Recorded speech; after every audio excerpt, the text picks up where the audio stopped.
Hello,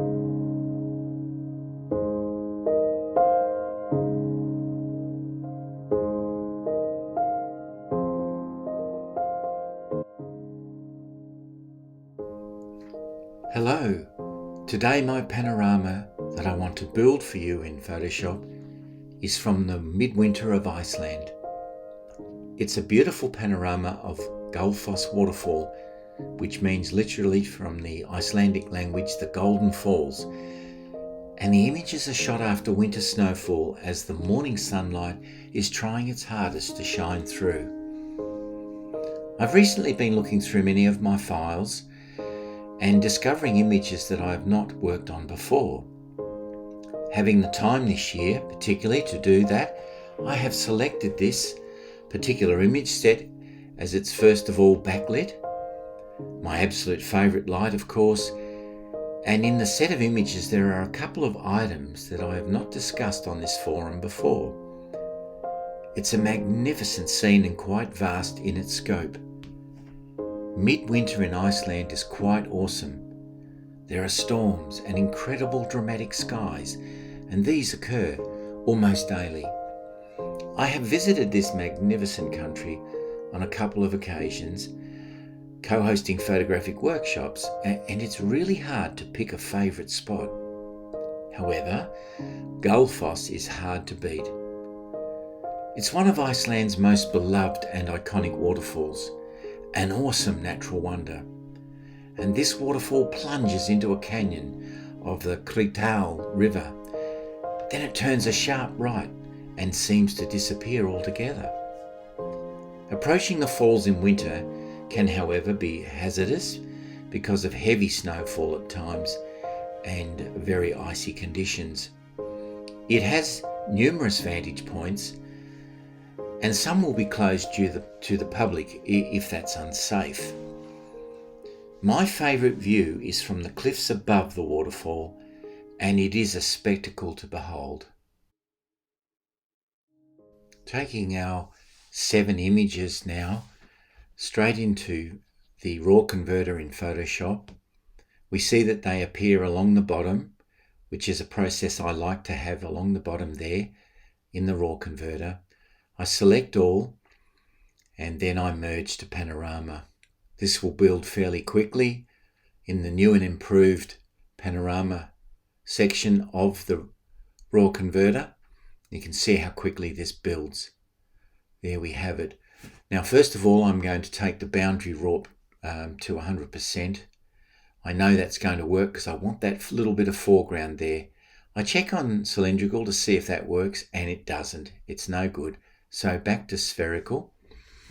I'm happy with that at 100%, so I merge.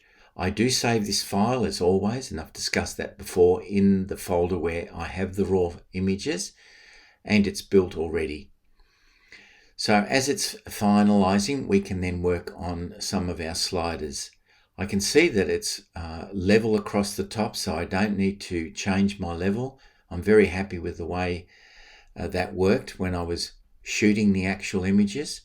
So over on the sliders, I want to tweak up my shadows and to a lesser degree my whites and highlights. I don't want to bring them all the way down because I've got some very, very bright areas, but I've also got some dark ones. So I'll just tweak the exposure. What I want to do, however, is use the gradient, select the right color temperature and the exposure, and tilt my aeroplane on both sides of the image to darken the sides away from the sunlight. And then put a third one in. Now that comes up too dark, but we can adjust that exposure to just how we like it. Click that off and we can see that the shading of the sky is just how we want it.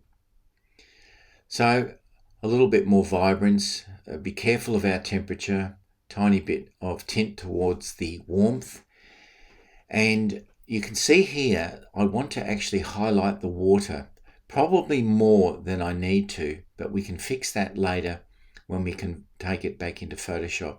So I'm pumping up the greens and the aquas, overdoing it, but we will change that once we tweak the final colors in Photoshop.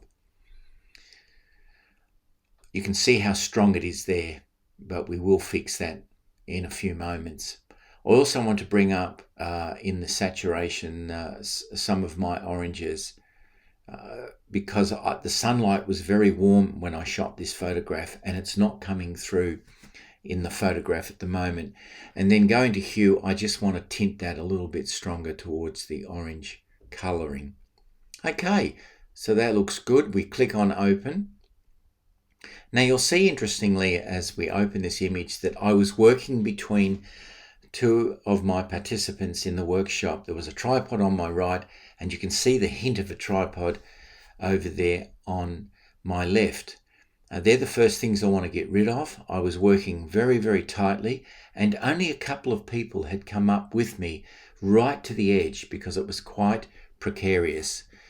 Looking at my image size, we'll leave it there for the moment. I will go back down to 42 inches, which is my favourite, in a few moments.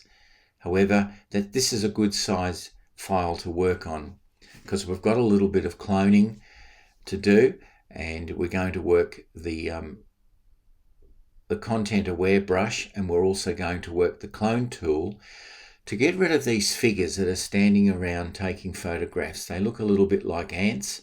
They do have shadow detail because the morning sun is shining in the back of the photograph. And we just quickly work through with our clone tool and our brush tool, a combination of both. So the content aware tool, the clone tool, until we get it just right. And you can see that we've still got shadows in here. So what I'm doing is cloning, first of all, the fence there. Then I'm going to clone out some of the shadows even more by taking it from the trodden snow in the foreground there and working it up into the background. Now you can do this as much or as little as you want, just so that the photograph looks right, because after all, you've disappeared all the people and you've changed some of the scenery there. Once you get it right though, it will look great. And as I say, you can fuss about as much as you want or as little as you want. The more experience you get doing this kind of work in your panoramas, the easier it will become. I've just put the fence back in there and just checking that all my shadows and details are right there in that tramped off snow. So that's looking okay now. The next thing I want to look at is the colouring in the water. So we're going to look at our hue and saturation, and I'm going to go to the greens and I'm going to back off that very, very vibrant look there by lightening it first of all and changing the hue. And you'll find that in greens or aquas, if you go right up towards the warm tones, you can see clearly in the photograph how it's changing, getting more natural. It's got a natural looking tone of aqua there instead of the oversaturated green that we had built in the raw converter. So I'm very happy with that. I need to lighten it off a little bit. So using the family of colour, I'm going to first of all lighten it, and then I will change over there in my family of colour. There we go, just checking that we do have the right sort of green, biased towards yellow. And you can go through the family of colour till you find one that just suits you properly. Here we go. Adjust your brush to the right size and then come through and just touch up the water, bringing some colour back into it, but also lightening that colour and that hue so that there is more detail in the river. Because part of this waterfall is the feature of the river, and up here towards the left side where the water is tumbling down onto the first set of waterfalls, we have that beautiful colour that we can now just put through a little bit more with vivid light. Again, this is another thing that everyone has a difference. Some like to do more, some don't like to do less. And I'm just going to touch up the snow around the edges because there is a variation between the light and the dark, and I just want to tweak that shadow and lightness detail a little more. Now here's something I don't like. That sunlight is just a great big white ball. So I'm very carefully going around with my lasso tool. I'm going to fill it, content aware, 100% opacity. It will do 90% right, and then we can finally just clone some sections from the existing cloud around. Now this is quite artistic. It's like some of the other things we do in our Photoshop program. We can do a lot or we can do a little. It depends on how fussy you want to be. And I find once I just get it looking natural, I don't overdo it. I'm going to pump a little bit more orange into the sky. There's already a natural toning towards some very light colours on the horizon, and I'm going to just put a little bit more in there. So I've already selected that family of colour in the colour picker to match the orange that was there, and it's kind of a pinky orange, and remembering that this is a morning light and we just want it to glow there in the background. I'll try not to overdo it too much. Be very selective how we do it. Okay, in the neck collection, I just want to boost the contrast and the structure in those clouds. So by making a copy, going into Hvita, you'll see that it will pump the shape of the clouds up, but it's altered the whole photograph. We don't want that. So we make a mask, fill it with black, change our tool to the normal mode, not quite 100%, and just very carefully wipe in that beautiful structure in the clouds. You can see how that pops. We've got the morning light, we've got rid of that awful halo of the sun, we've brought a little bit more colour in, and now we'll just go through, because actually there was a bit of wind and the snow, that frozen pieces of snow were actually coming up off the waterfall and into our face, and you could see it in the atmosphere.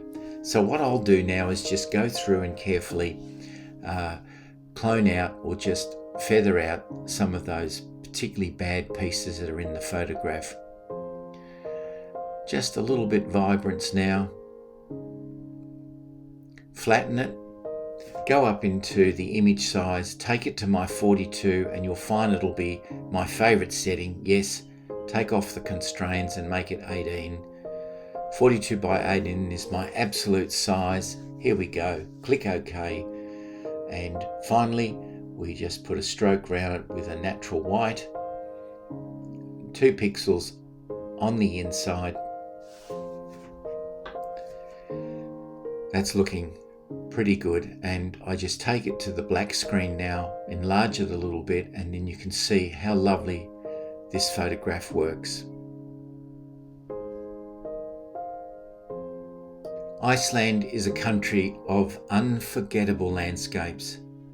There are impressive glaciers, ice-shaped fjords, and powerful waterfalls like this one here at Gullfoss. This beautiful land of fire and ice, with its giant lava fields and black sand beaches, a land of wild surf coastlines and howling winds, it's a landscape photographer's paradise. Gullfoss, or the Golden Falls that we've just worked on together, is just a tiny part of that wondrous photogenic landscape, and it should be high up on your must-see list if you haven't already visited this magnificent island. This is Ian Rolfe, and I thank you for watching.